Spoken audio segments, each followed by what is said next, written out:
மக்களே வணக்கம். ஒரு முக்கியமான பதிவு. இப்போ நம்ம பழனிவேல் ராஜன் அப்படிங்கிற ஒரு சிலம்ப மாஸ்டருக்கு பத்மஸ்ரீ விருது கொடுத்தாங்க. சந்தோஷம், கொடுத்தவைகளை சந்தோஷம். ஆனால் பத்மஸ்ரீ கொடுக்குற அளவுக்கு அவர் சரியாக செஞ்சுருக்கிறாரா, கொடுத்தவங்களுக்கு சிலம்பத்தை பற்றி தெரியுமான்னு கேட்டால் எனக்கு சந்தேகம். ஏன்னா நான் செய்கிறதெல்லாம் பார்த்துருக்குறேன். அவர் நாகம் 16 தான் பண்ணுறாரு. வீசுறாரு, கச்சா முச்சாங்க வீசுறாரு. பவர் இருக்குது. பவர் அந்த பவர்லாம் கணக்கில் கிடையாது. மொட்டுத்தனமாக வீசுறாரே தவிர அறிவுபூர்வமாக கம்பை அசைக்கிறாரான்னு கேட்டால் கிடையாது. எதை வச்சு நான் சொல்கிறேன்னா, நல்லா கவனிங்க. முறையான கைகால்களோட அசைவுக்கும் மூளையோட சக்தி டெவலப்மெண்ட்டுக்கும் சம்மந்தம் இருக்குது.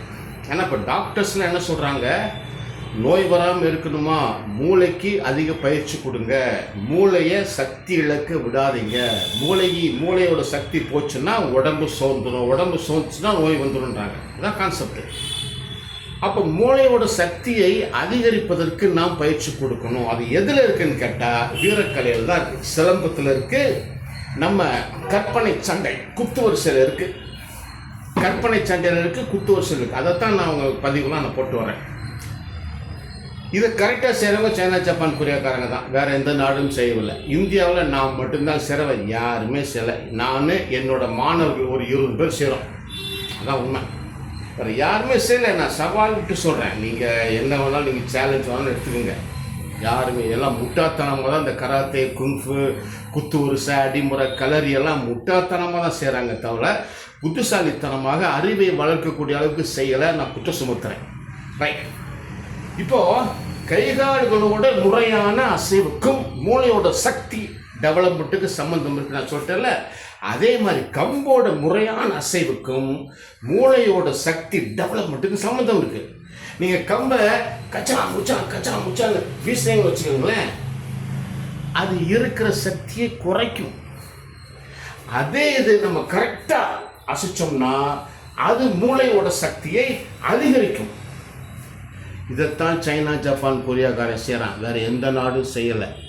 இந்தியாவில் நான் மட்டும் தெரிஞ்சுக்கிட்டு இதை வெளிக்காட்டுறதுக்கு போராடிக்கிட்டு இருக்கிறேன். ஸோ பாருங்கள், இப்போது இடம் கம்மியாக தான் இருக்குது. ஒரு சின்ன பாடம், இதில் பாடம் தமிழர்கள் அந்த காலத்தில் 2000 வருஷத்துக்கு முன்னே அற்புதமாக கண்டுபிடிச்சிக்கிறாங்க பாடங்களை. தமிழர்கள் உடலால், அறிவால், மனதால் ஸ்ட்ராங்காக இருக்கணுன்றதுக்காக 2000-3000 வருஷத்துக்கு முன்னமே உடற்பயிற்சி அழகாக அமைச்சிருக்கிறாங்க. அதைத்தான் கெடுத்து போட்டாங்க இங்கே பிழைக்க வந்தவங்க. அதை இங்கே உள்ளவங்க கேட்டுட்டு முட்டாள்தனமாக அதை இன்னும் பண்ணுறாங்க. ஓகே, விஷயத்துக்கு வரேன். நல்லா கவனிங்க.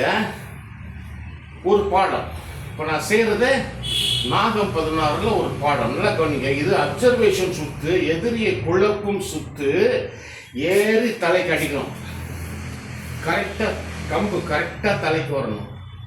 நல்லா கவனிங்க. இடுப்போட கீழே இருப்பு, ஷோல்டரோட மேலே இருப்பு. எப்படி? இடுப்போட கீழே இருப்பு, ஷோல்டரோட மேலே இருப்பு.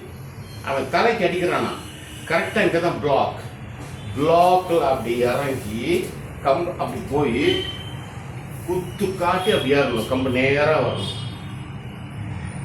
இழுத்து, இது முக்கியமான பாயிண்ட். Seating attack. இது நியாயமா அட்டாக்கு தான். எப்போ அட்டாக்கு? எதிரி ஏமாந்தா அட்டாக்கு. இல்லைன்னா அது சீட்டிங்காக மாறி அவனை குழப்புவதற்கு டைம் கொடுக்குது. இதை அவனை குழப்ப மாட்டி, நான் உனக்கு ஏமாந்துட்டேன் அப்படின்னு நாம இடம் கொடுக்குறோம். என் கம்பு பின்னாடி போயிடுச்சு, நீ வந்து அடின்னு வேணுக்குன்னே ஏமாந்த மாதிரி இடம் கொடுக்குறோம். அவன் தலைக்கு அடிக்கிறானா, பிளாக்கு. காலுக்கு அடிக்கிறானா, ரொட்டேஷன் பிளாக்கு. பாருங்க, ரொட்டேஷன் பிளாக்கு அடிச்சு கை கடிக்கிறோம்.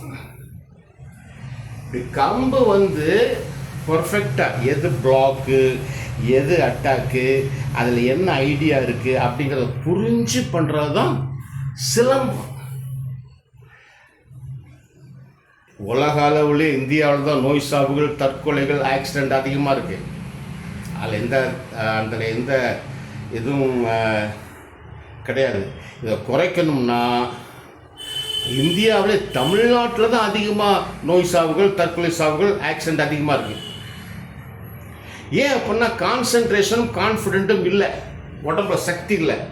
அதனால தான் இதெல்லாம் அதிகமாக இருக்குது. இதெல்லாம் போக வேண்டும் என்றால் தமிழ்நாட்டில் உள்ள அத்தனை ஸ்கூல்ஸ், பள்ளிக்கூடங்களில் உள்ள மாணவியர்களுக்கு சரியான ஆசான்மார்களை வைத்து வீரக்கலை பயிற்சி, சைனா, ஜப்பான் அங்கே கம்பல்சரி இருக்கிற மாதிரி இங்கே கொடுத்தால்தான் தமிழ்நாட்டில் உள்ள நோய் சாவுகள், தற்கொலை சாவுகள், ஆக்சிடெண்ட், இந்த ஜாதி மத சண்டைகள்லாம் குறையுமே தவிர, இல்லாமல் போகுமே தவிர, நீங்கள் வீரக்கலையை கம்பல்சரி ஆக்காத வரை தமிழ்நாட்டில் இந்த நோய் சாவுகள், தற்கொலை சாவுகள், ஆக்சிடெண்ட் சாவுகள், இந்த ஜாதி மத சண்டை சாவுகள் குறையவே குறையாது, கூட்டிக்கிட்டு தான் போகும் யார் ஆட்சிக்கு வந்தாலும். அதனால் தயவுசெய்து நான் என்ன கேட்குறேன்னா, சரியானவர்களை தேர்ந்தெடுத்து சரியாக கொடுங்க.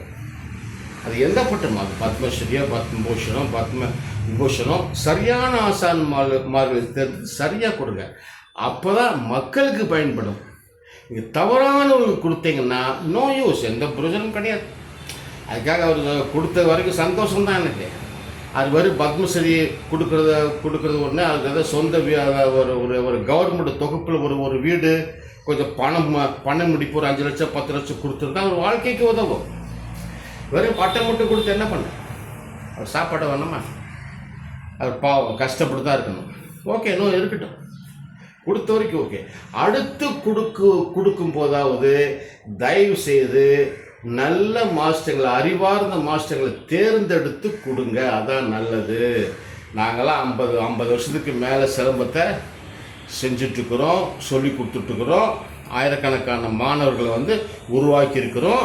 அவங்களும் என் மாணவர்கள் அங்கங்கே கிளாஸ் எடுக்கிறாங்க. தமிழ்நாடு பூரா கிளாஸ் எடுக்கிறாங்க. இன்னும் சொல்லப்போனால் இந்தியா பூரா கிளாஸ் எடுக்கிறாங்க. ஆனால் ஒரு கண்ட்ரோல் இங்கே கன்றாவி, இங்கே சட்டமும் சரியில்லை, ஒன்றும் சரியில்லை. இங்கே கண்டவனும் கிளாஸ் எடுக்கிறான். அதெல்லாம் கவர்மெண்ட்லாம் சட்டம் போட்டு அதெல்லாம் மாற்றினா தான் தமிழ்நாட்டில் வீரக்கலை வளரும். வீரக்கலை வளர்ந்தால்தான் தமிழ்நாடு முன்னேறும். தமிழ்நாடு முன்னேறினா தான் இந்தியாவே முன்னேறும். இதை நம்ம பிரதமர் மோடிஜியே சொல்லிட்டு போயிட்டார். இந்தியா வல்லரசாக வேண்டும் என்றால் தமிழ்நாடு வளரணும், தமிழ்நாடு மக்கள் வளரணும், அப்போ தான் இந்தியா வல்லரசாகும்னு சொல்லிட்டு போயிட்டார். இதை நான் பல வருஷமாக சொல்லிட்டு வரேன், இன்னமும் சொல்கிறேன். தமிழ்நாடு வளர்ந்தால்தான் இந்தியா வளரும். இந்தியா வளர்ந்தால்தான் அது இன்னும் சொல்கிறோம், தமிழ்நாடு வளர்ந்தால்தான் கேரளா, ஆந்திரா, கர்நாடகா, பாண்டிச்சேரி இது வளரும். தென்னக சைடு வளர்ந்தால்தான் அது அப்படியே ஒரிசா, பீகார், குஜராத், ஹரியானா, ராஜஸ்தான் அப்படியே போய் வங்காளதேசம் போய் டெல்லி வரைக்கும் போய் வளரும், நார்த்து வளரும். இல்லைன்னா இந்தியா வளரவே வளராது. தமிழ்நாடு வளராமல் இந்தியா வளராது, இந்தியா வளரசாகாது. அதனால் தமிழ்நாட்டு வீரக்கலை வளர வேண்டும். வீரக்கலை வளர்ந்தால்தான் தமிழ்நாடு வளர வழியே இல்லை அப்படிங்கிற அழுத்தம் திருத்தமாக சொல்லிக்கிட்டு இந்த பதிவை முடிக்கிறேன். வணக்கம்.